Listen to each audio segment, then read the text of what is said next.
નમસ્કાર, જય માતાજી, જય હિન્દ, જય ભારત. દર્શક મિત્રો, હું મહેશ સોલંકી, મ્યુઝિક ટીચર અને લોકગાયક.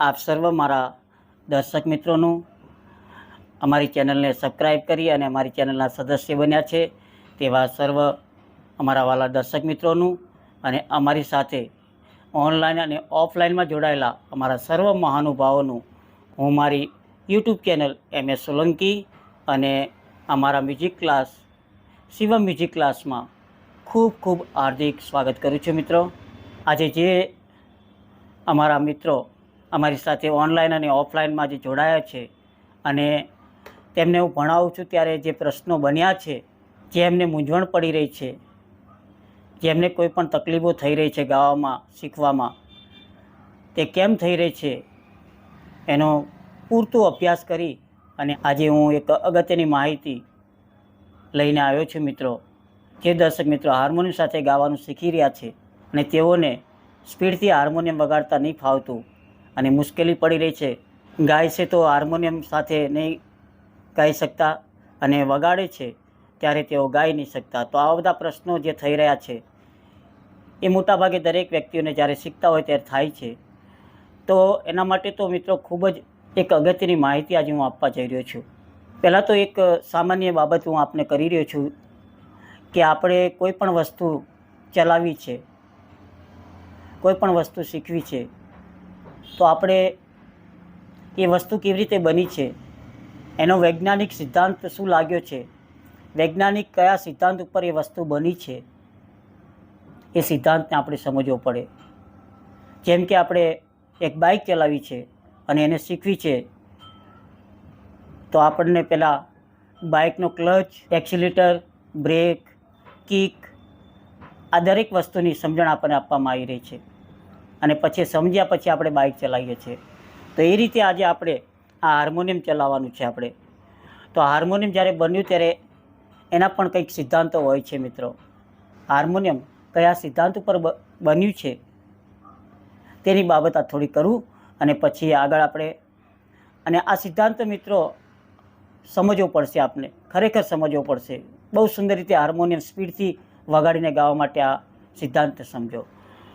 તો દર્શક મિત્રો, હાર્મોનિયમને એક હવાના સિદ્ધાંત ઉપર બનાવવામાં આવ્યું છે કે જ્યારે આપણે આ ધમણ મારીએ છીએ ત્યારે આપણી આજુબાજુમાં જે હવા રહી છે એ હવા આ ધમણ દ્વારા એ આપણું એરબોક્સ છે, આની નીચે હાર્મોનિયમની નીચે એરબોક્સ છે, હવાનું એક બોક્સ છે, એ હવા એમાં ભેગી થાય છે, એમાં એકઠી થાય છે. જ્યારે આપણે ધમણ મારીએ છીએ ત્યારે હવા આપણી આજુબાજુની જે હવા છે એ એરબોક્સમાં જાય છે. હવાનો બોક્સ છે, અંદર હાર્મોનિયમ નીચે હવાનું બોક્સ હોય છે, એમાં જાય છે. હવે આ જે ગયેલી હવા એ જ્યારે આપણે અહીંયા કી દબાવીએ છીએ, કોઈ પણ કી દબાવીએ છીએ ત્યારે કી જ્યારે આપણે પ્રેસ કરીએ છીએ, ત્યારે એક લાકડાની ડટ્ટી લાંબી હોય છે. એ લાકડાની ડટ્ટી ઓપોઝિટ સાઈડ, વિરુદ્ધ સાઈડ ઉપર ચડે છે. આપણે આને નીચે દબાવીએ છીએ તો લાકડાની ડટ્ટી ઉપર જાય છે અને જ્યારે ઉપર જાય છે ત્યારે એક છિદ્ર હોય છે નીચે. એ છિદ્રમાંથી પેલી હવા પ્રેસ કરી, જે એરબોક્સમાં જે હવા છે એ પ્રેસ થઈ અને એ છિદ્રની વાટે બહાર આવે છે. અને જ્યારે છિદ્રની વાટે બહાર આવે છે ત્યારે વચ્ચે બહુ અગત્યની વસ્તુ જેને સ્કેલ કહેવાય, એ સ્કેલ ત્યાં મૂકેલો હોય છે. એનું માપ હોય છે મિત્રો, કે એ સ્કેલ એના માપ પ્રમાણે જ હવા બહાર કાઢે. અને એ સ્કેલની વચ્ચે એક નાની પટ્ટી હોય છે. એ પટ્ટીમાં એ હવા ભટકાઈ અને આપણને એક સાઉન્ડ આપી રહ્યો છે. જેમ કે અત્યારે હું એક પહેલી કાળી દબાવું છું, તો આ દબાવી મેં પહેલી કાળી, તો અહીંયાથી ઉપર એક લાંબી એક લાકડી છે બનાવેલી છે, એ ઉપર ઉઠે છે. તો નીચેનું જે છિદ્ર છે ખુલે છે, ઉપર ઉઠેલું છિદ્ર ખુલે છે અને ખુલે ત્યારે જે સ્કેલ છિદ્ર પર લાગેલો છે એનો અવાજ બહાર આવશે હવા દ્વારા. જેમ કે આ મેં હવા ભરી, બરાબર છે, હવા ભરી, ધમણથી હવા ભરી, હવા એરબોક્સમાં ગઈ અને આ જ્યારે હું આંગળી દબાવું છું ત્યારે એ છિદ્ર ખુલે છે અને એમાં લાગેલો જે સ્કેલ છે એ સ્કેલનો અવાજ એ પટ્ટીમાંથી એ અવાજ પસાર થાય છે અને આપણને એ સ્કેલનો અવાજ સંભળાય છે. જેમ કે જો સાંભળો. તો આ એક અવાજ આવી રહ્યો છે, તો આ અવાજ એ હવા પ્રેસ થવાથી આવી રહ્યો છે, અને જે અવાજ આવ્યો છે એ જે ત્યાં સ્કેલ લાગ્યો છે, ત્યાં તાંબાની એક પટ્ટી સ્કેલ કહેવાય જેને, એ સ્કેલ લાગ્યો છે, એમાં પટ્ટી હોય છે, પટ્ટીને ધ્રુજારી થઈ અને આવા આપણને મળી રહી છે. તો આ સિદ્ધાંત આપણે એટલા માટે સમજવો જોઈએ કે આ પટ્ટીઓ કેવી રીતે લગાવવામાં આવી છે. તો આપણે જોઈએ, મેં આગળના ક્લાસોમાં બતાવ્યું છે, 3 સપ્તકનું હાર્મોનિયમ છે, વચ્ચે મધ્ય સપ્તક છે, ડાબી બાજુ મંદ્ર સપ્તક છે, જમણી બાજુ તાર સપ્તક છે. તો આ પટ્ટીઓ કેવી રીતે લગાવી છે, પટ્ટીઓને આપણે સમજવી પડશે, કેમ કે અવાજ કેટલો ઊંચો નીચો થાય છે, અવાજ કેટલો જાડો પાતળો થાય છે, એને સમજવો પડશે. મિત્રો, આપને વિનંતી કરું છું મિત્રો, થોડો ક્લાસ લાંબો થશે, પરંતુ આજે જે બાબત આપણે પહેલાં સમજવી જોઈએ એ આ બાબત સમજવી જોઈએ. મારી એવી વિનંતી છે મિત્રો, સારે ગમ પ વગાડતા પહેલાં આપણે હાર્મોનિયમના સિદ્ધાંતને સમજી લઈએ. એની અંદર જે પટ્ટીઓ લાગી છે, જે સ્કેલ લાગ્યા છે અંદરની સાઈડમાં, એનો નિયમ શું છે, એનો સિદ્ધાંત શું છે, એ આપણે પહેલાં સમજી લઈએ. તો મંદ્ર સપ્તક છે આ રહ્યું, અને આ બાજુ મધ્ય સપ્તક છે, આ બાજુ તાર સપ્તક છે. હવે પટ્ટીઓ આ રીતે લગાવવામાં આવી છે, અંદર જે સ્કેલ કહેવાય એને. મિત્રો, મેં આગળના ક્લાસમાં હાર્મોનિયમ ખોલીને બતાવ્યું છે. મારી ચેનલ ઉપર હાર્મોનિયમ આખું હાર્મોનિયમ ખોલીને બતાવ્યું છે, કે પૂર્જા મેં અલગ કરીને બતાવ્યા છે, એમાં પાછળ સ્કેલો કેવી રીતે લાગ્યા છે એ બતાવ્યું છે. હાર્મોનિયમમાં નાની મોટી મિસ્ટેક થાય તો આપ સુધારી શકો એવો સુંદર ક્લાસ મેં મારી ચેનલ પર આપ્યો છે. આપ મારી ચેનલ સર્ચ કરીને જોજો, નીચે આપેલો છે મેં આ ક્લાસ, તેને સમજજો. મેં આખું હાર્મોનિયમ ખોલ્યું છે. તો હવે ડાબી બાજુથી આ પટ્ટીઓ કેવી રીતે લગાવવામાં આવી છે એને સમજી લઈએ. તો ડાબી બાજુ જે પહેલી કી છે, એ પહેલી કી ઉપર મોટી પટ્ટી લાગે છે, જાડી અને મોટી પટ્ટી, બરાબર. જાડી અને મોટી પટ્ટી લગાવી છે, જેને સ્કેલ કહેવાય. એ પિત્તળના હોય છે મિત્રો, અને અલગ અલગ કંપનીના સ્કેલ હોય છે. જર્મનીના સ્કેલ હોય છે, જર્મન દેશના જે સ્કેલો હોય છે, મોટા અને જાડા તાંબાના હોય છે. પછી પાલીતાણાના સ્કેલ આવે છે, અનેક કંપનીના સ્કેલો હોય છે મિત્રો અંદર, અને એના ઉપર આ સ્કેલના નામ બી લખ્યા હોય છે. સી શાર્પ, ડી શાર્પ, એવા ઇંગ્લિશ કોડ લખેલા હોય છે મિત્રો. તો જેમ આ પહેલી ડાબી બાજુ મંદ્ર સપ્તકની પહેલી કી દબાવો તો એની નીચે એક જાડો મોટો સ્કેલ લાગ્યો હોય છે, એટલે હવા એમાંથી વધારે નીકળશે, અને એની પટ્ટી પણ જાડી હોય છે, એટલે એમાંથી અવાજ પણ જાડો નીકળે છે. તો આ રીતે આ પટ્ટી આમ ઉપરની સાઈડમાં જતાં આપણે જઈએ તો પટ્ટીની સાઈઝ નાની અને સાંકડી થતી જાય છે. પૂરેપૂરું સમજી લેજો મિત્રો, હાર્મોનિયમનો સિદ્ધાંત સમજી લેજો, એટલે તમને સ્વરનું જ્ઞાન બી થશે મિત્રો. સ્વરના જ્ઞાન માટે પણ ખૂબ જ અગત્યનું છે હાર્મોનિયમને સમજવું. હાર્મોનિયમ કયા સિદ્ધાંત ઉપર બન્યું છે, આનો અવાજ કઈ રીતે નીકળી રહ્યો છે, એ સ્વરના જ્ઞાન માટે પણ ખૂબ જ ઉપયોગી છે મિત્રો. તો આ રીતે આપણે આમ ઉપર જોતાં જઈએ, ક્યાંક હાર્મોનિયમ ખુલ્લું હોય, કાં તમારો સ્કેલ ચેન્જર હાર્મોનિયમ હોય, તો ખોલીને તમે જોજો કે આ રીતે ડાબી બાજુ મોટી પટ્ટી હોય, અને ધીમે ધીમે આમ જમણી બાજુ જઈએ તો પટ્ટીની સાઈઝ નાની થતી જાય અને પાતળી થતી જાય. તો એનો મતલબ કે અહીંયાથી વધારે હવા નીકળતી હોય, એમ ધીમે આમ જતાં હવા ઓછી નીકળતી જાય. તો અહીંયાથી આપણે જઈએ તો પહેલાં જે હવા નીકળતી હતી એના કરતાં બીજા સ્કેલમાં ઓછી હવા નીકળે, એના કરતાં ત્રીજા સ્કેલમાં ઓછી, એમ ધીમે આમ જઈશું તો ઓછી હવા નીકળશે, અને સ્કેલ પાતળો અને નાનો હશે એટલે હવા ઓછી નીકળશે અને અવાજ તીણો આવશે, પાતળો આવશે, બરાબર છે. આપણે અવાજની ફ્રિકવન્સીને સમજવાની છે, એટલા માટે હું સિદ્ધાંત સમજાવી રહ્યો છું. તો પ્રેક્ટિકલ બતાવું છું મિત્રો. તો મંદ્ર સપ્તક ઉપર અવાજ કેવો છે જોઈ લઈએ. મંદ્ર સપ્તકની પહેલી કાળી દબાવું છું, એનો અવાજ સાંભળો મિત્રો, બરાબર છે. હવે મધ્ય સપ્તકની પહેલી કાળી દબાવું છું, એનો અવાજ સાંભળો, બરાબર. તો આનો અવાજ આટલો જાડો હતો, આનો અવાજ આટલો પાતળો થઈ ગયો. હવે તાર સપ્તકની પહેલી કાળી દબાવું છું મિત્રો,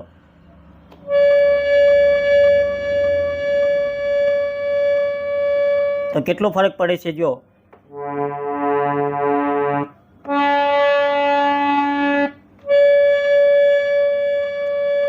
અને અતિ તાર સપ્તકનો પહેલી કાળી દબાવું છું.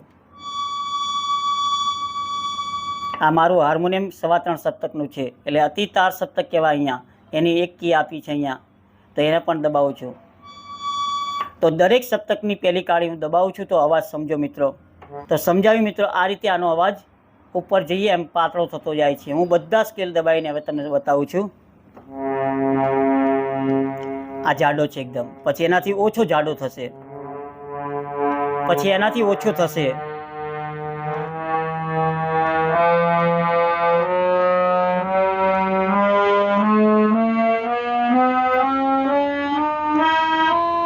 તો આમ આવીએ એમ અવાજ પાતળો થતો જાય છે. આમ ઉપર આવીએ એમ અવાજ પાતળો થતો જાય છે.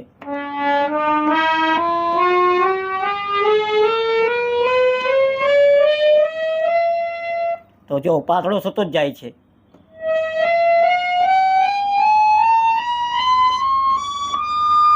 અને છેલ્લે જાઓ ત્યારે એકદમ પાતળો થઈ જાય છે.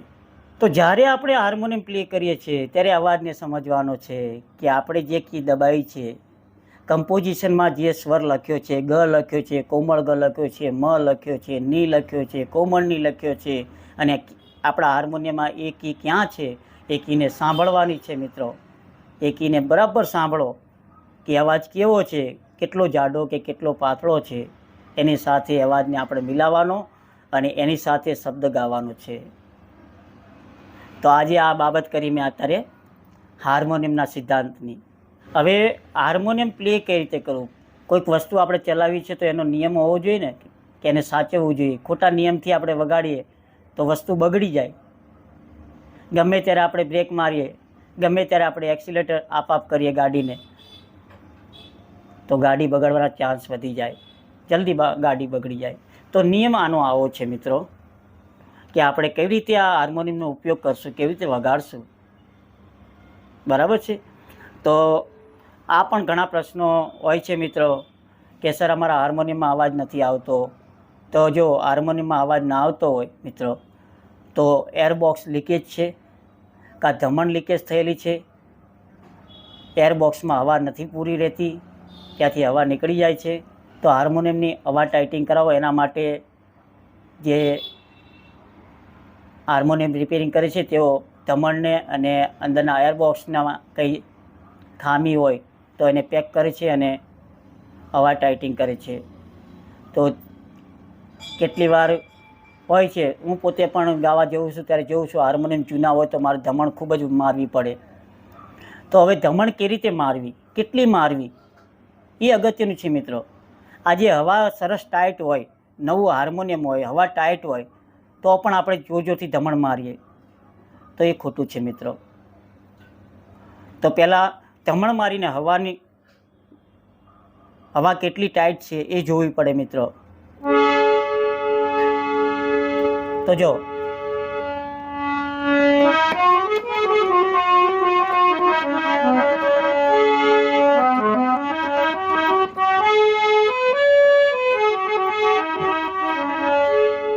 તો ધમણ કેટલું મારું, કેટલી સ્પીડથી મારું, કેટલું જોરથી મારું. તો જો તમારે ધીમે ધીમે ગાવું હોય તો ધમણ ધીમે ધીમે ચલાવો.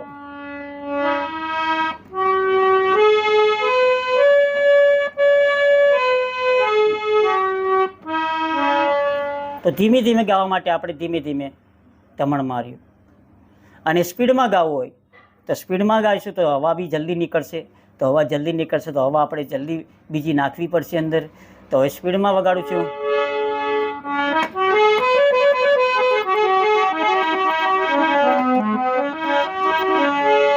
તો અત્યારે મેં સ્પીડમાં વગાડ્યું તો ધમણ પણ મેં સ્પીડમાં વગાડ્યું. બરાબર છે? તો એ ટ્રીક છે મિત્રો કે કઈ રીતે આને નીતિ નિયમથી વગાડવું. ક્યારે આપણે ધમણ ફાસ્ટ મારવી, ક્યારે ધમણ ધીમી મારવી, અને ધમણ કેટલી મારવી એ આપણી અંદર એર કેટલી રહે છે એના પર આધારિત છે મિત્રો. જો એર ઓછી રહેતી હોય તો ધમણ તમારે વધારે મારવું પડશે. ક્યારેક એટલું બધું ધીમું ધમણ મારે છે તો અવાજ આવતો નથી. તો અવાજ ના આવે તો મિત્રો ધમણ થોડું સ્પીડથી મારો, જોરથી મારો ધમણ, તો અવાજ આવશે. પરંતુ એર લીકેજ હાર્મોનિયમ હોય તો આપ એર ટાઇટિંગ કરાવજો. તો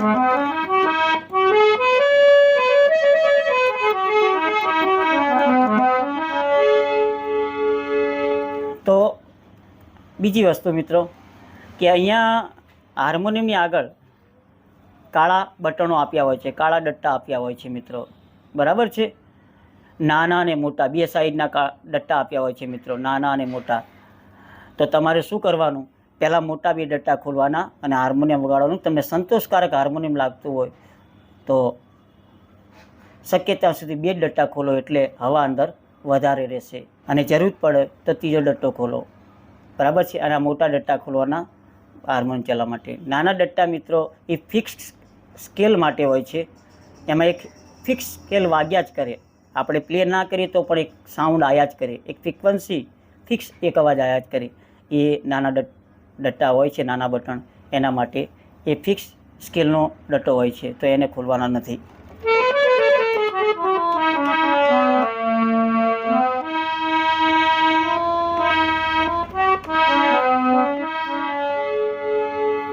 હવે ત્રીજી વસ્તુ, સ્પીડથી આંગળીઓ ફેરવવી. તો એના પણ મિત્રો થોડો નિયમ રાખો. મેં મારા ક્લાસોમાં હું સમજાવું છું મિત્રો, એક એક બાબત હું સમજાવું છું.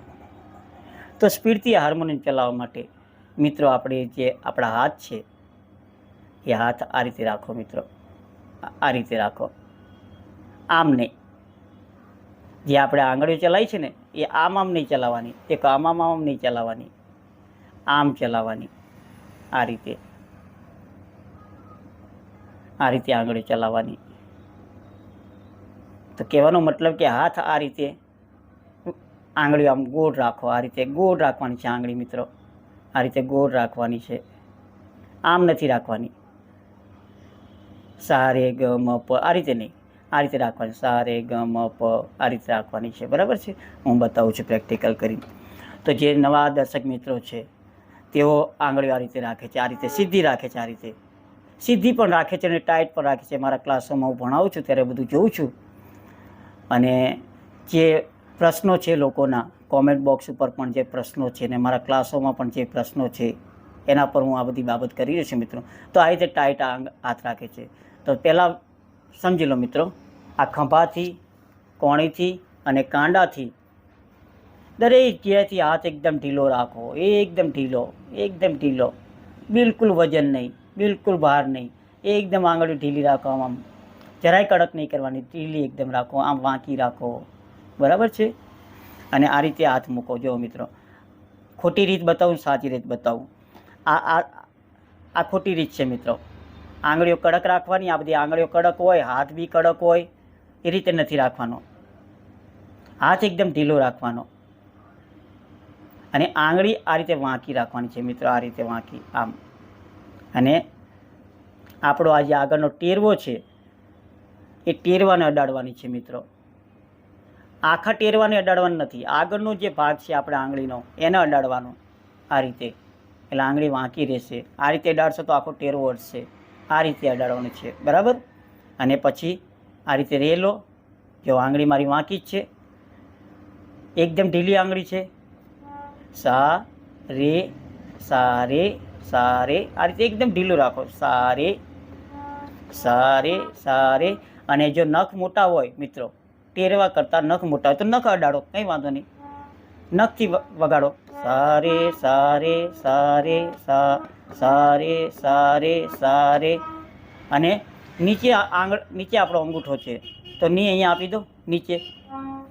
ની સા રે ની સા રે ની સા રે ની સા રે ની સા રે ની સા રે ની સા રે ગ ની સા રે ગ ની સા રે ગ. જો મારો હાથ એકદમ ઢીલો છે અને આ રીતે કાંડું ફરી રહ્યું છે, કાંડું એકદમ ઢીલું છે, કોણી ઢીલી છે, ખંભો ઢીલો છે. કેમ કે આમ આપણે જલ્દી જઈશું, આમ જલ્દી જઈ શકાય, ઉપર નીચે ફટાફટ જઈ. હાથ કડક હશે તો નહીં જઈ શકાય, બરાબર છે. તો આંગળીઓ, કાંડું, કોણી, ખભો બધું ઢીલું રાખવાનું અને આ રીતે વગાડવાનું છે મિત્રો. જો આ અંગૂઠો છે, ની સા રે ગ ની સા રે ગ. જો આખો હાથ મેં આમ ખસેડી દીધો. હવે હાથ ક્યારે ખસશે? ઢીલો હશે તો જલ્દી ખસશે મિત્રો, કડક હશે તો નહીં ખસે. તો હાથને એકદમ ઢીલો રાખો. ની સા રે ગ મ નિસા રે ગમ નિસા રે ગમ ગમ પદ ની ધપ ગમ પદ ની ધપ. તો નીમાં પાછો હું અંગૂઠો આપી દઉં છું અને હાથ મારો કેવી રીતે જતો રહેશે જો. ગમ પદ ની ધપ ગમ પદ ની ધપ અને આંગળીઓ મારા વાંકી છે, કાંડું એકદમ ઢીલું છે. ગમ પદ ની ની ની ની ની ની ની સા ની સા ની ધપ પ ની ધપ મગ ગમ પદ પ મગ રે રે મગ રે સા ની સા. તો આ રીતે ઉપર નીચે આપણે એકદમ સરળતાથી જઈશું. તો આંગળીઓ ચલાવવાની પણ રીત બતાવી રહ્યો છું મિત્રો, આપ શાંતિથી સમજો.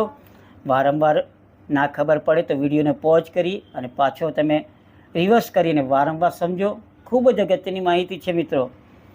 આમ તો સર્વપ્રથમ સારે ગમ શીખ્યા પહેલાં તો આપણે હાર્મોનિયમને સમજી લેવું જોઈએ. ખોટી રીત તો નથી ને હાર્મોનિયમની. હાર્મોનિયમ કયા સિદ્ધાંત ઉપર કામ કરે છે એને સમજવું જોઈએ ને મિત્રો. આપણે કંઈક વસ્તુ ચલાવી તેને સમજવી પડશે ને. તો હાર્મોનિયમને સમજો, હાર્મોનિયમના સિદ્ધાંતને સમજો, હાર્મોનિયમ પ્લે કરવાનો નિયમ સમજો અને પછી હવે આંગળીનું જ્ઞાન સમજો. ની સા રે મ પ. હવે અહીંયા હું વગાડું છું ની સા રે મ પ ની સા રે મ પ. તો આમાં ગ આવ્યો નથી. તો ગ ના આવ્યો તો મેં શું કર્યું? હાથને જમ્પ મારી દીધો. હાથ ક્યારે જમ્પ મારશે? જ્યારે હાથ ઢીલો હશે તો જમ્પ મારીને જશે ને જલ્દી. તો જો ની સા રે મ પ, જો જમ્પ મારી દઉં ની સા રે મ પ, તો મ ઉપર જમ્પ મારી દીધો મેં. રે રે મ પ રે મ પ, જો કેવી રીતે જમ્પ મારીને જતો રહું છું. બરાબર. મ પ ની પ મ રે મ પ ની પ મ રે. તો મરે મરેનો જમ્પ આવ્યો. તો ક્યારેક ક્યારેક કોઈ સ્વરો ના આવે તો મિત્રો આપણે એને જમ્પ મારીને જવાનું હોય છે. તો એ જમ્પ મારવું પણ ખૂબ જ અગત્યનું છે મિત્રો.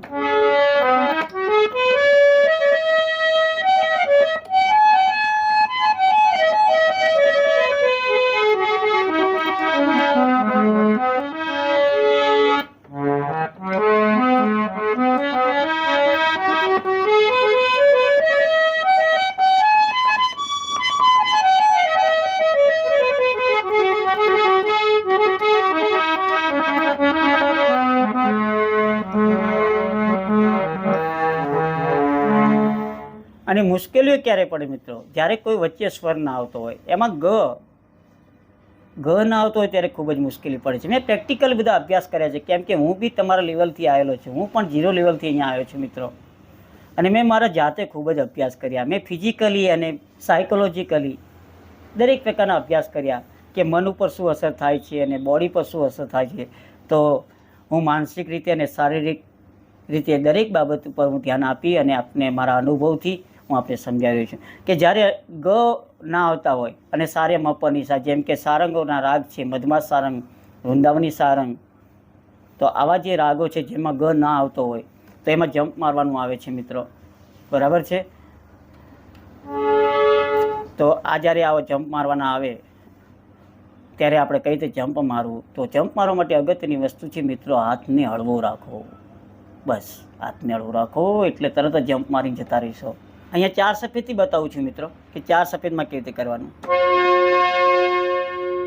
તો મારી તો એક ટ્રીક છે મિત્રો, મારી પોતાની ટ્રીક છે, મારી આગવી ટ્રીક છે કે કોઈ પણ આપણે જો સફેદને સ્કેલ બનાવીએ, સફેદને સા બનાવીને કંઈ ગાવું હોય તો મારી તો એક ટ્રીક છે મિત્રો કે સફેદને હું હંમેશા અંગૂઠાથી સા બનાવું છું. ધારો કે અહીંયા 4 સફેદને સા બનાવું છું